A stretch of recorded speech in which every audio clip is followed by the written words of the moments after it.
In the middle of Riley's sophomore year volleyball season, unexpected circumstances were placed on the sophomore and her family. That August, my dad was diagnosed with glioma, which is a type of brain cancer, as a result of his work with the hazardous materials unit for the City of Mesa Fire and Medical Department. Riley's story was one of the first broadcast stories I was ever assigned to because I felt this connection with Riley and her story and her sadness and her grief. And I knew that my video and what I was doing is bringing her story to others so that they can connect with it and that they can connect with her.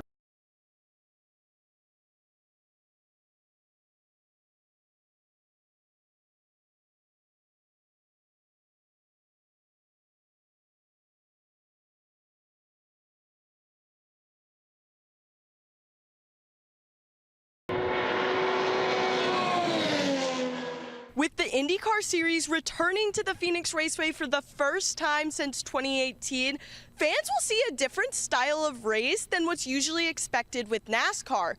But I did a deep dive into the forgotten world of JUCO football in Arizona and how it's affecting the community all these years later. Fans have stuck around, shown up, and shown out. But the question is, why?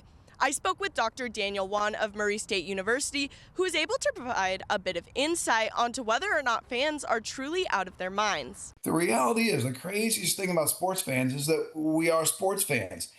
I'm telling you, it's the only voluntary activity where half of the consumer base knows that they're going to be disappointed when they finish consuming the product.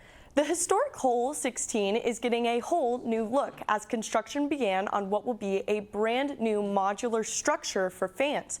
The Coliseum is going from 3 to 4 stories, and they are introducing a Pin High Club, which will provide a new daily ticket located off the 16th green. It was an early out last year for ASU baseball, but with pitching coach Jeremy Accardo entering his second season with fresh faces and fresh arms on the mound, preseason expectations for this team are already through the roof.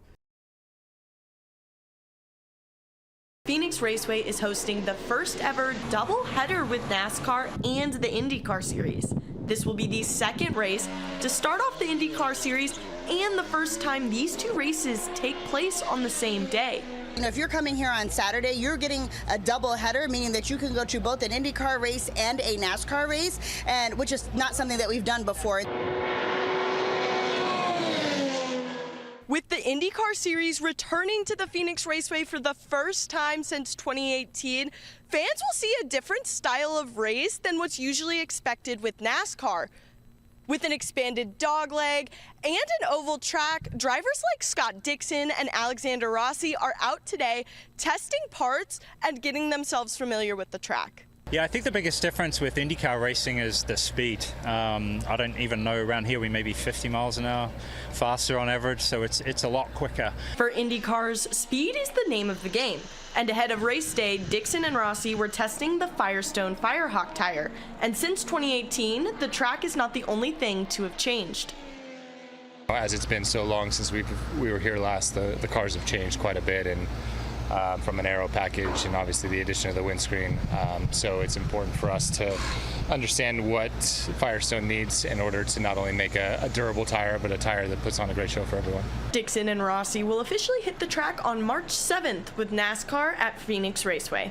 In Avondale, Laney Napoli, Cronkite News. 7 years after the removal of junior college football from Maricopa schools, the district is still recovering. The Maricopa County Community College District ruled to remove football from schools due to financial reasons and insurance liabilities. It's left a hole for graduating high schoolers ever since. Former NFL quarterback and head coach Joe Germain got his start at Scottsdale Community College.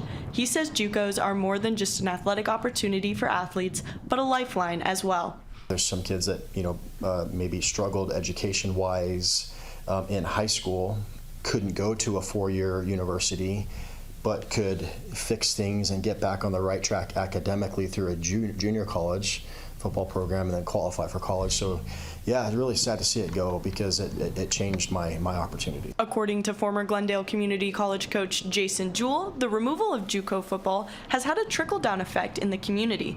Students who need to find academic or athletic success in a smaller, more affordable environment may have no other option but to leave town. Is a lot of our kids, when they graduate, they come back and they're teachers and they're firemen and they're police officers in our community. And now when those kids, if they do want an opportunity to go play somewhere, it's going to be somewhere else. And so we're displacing those kids.